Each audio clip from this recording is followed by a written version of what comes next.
маалымат менен эмнеге бөлүшүш керек?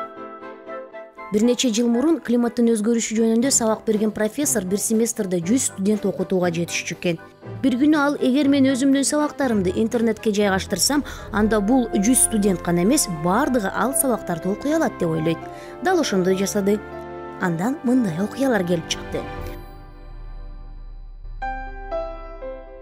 Аяна бул сабактарды климаттын өзгөрүшүнө кызыккан досу Алекске жөнөтүп ийди.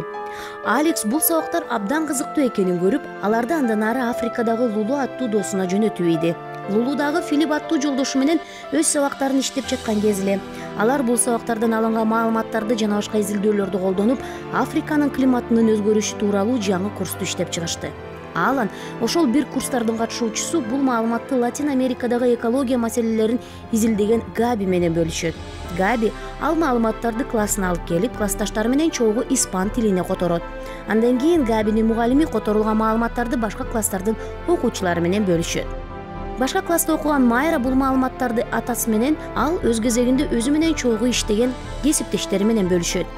Габинин мугалими бул курсту дагы бир климаттын өзгөрүшүн изилдөөчү Англиядагы жашаган кесиптеши Дэвидке жөнөтөт. Дэвид кээ бир маалыматтарды жаңыртып, өзүнүн изилдөөсүнүн натыйжалары менен кошумчалап интернеттеги ачык журналдарга жайгаштырууга жетишти. Дүйнө жүзүндөгү бул маселени изилдеген бардык окумуштуулар бул макаланы окуй алышты. Дэвид ал макаланы кайра башында айтылган профессорго жөнөтөт. Буга чейин миңдеген студенттер ал профессордун сабактарын окууга мүмкүнчүлүк алды эле.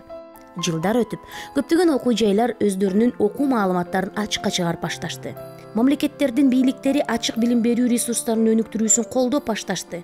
Ал эми окуучулар болсо китеп сатып алууга кеткен каражаттарын үнөмдөөгө жетишти.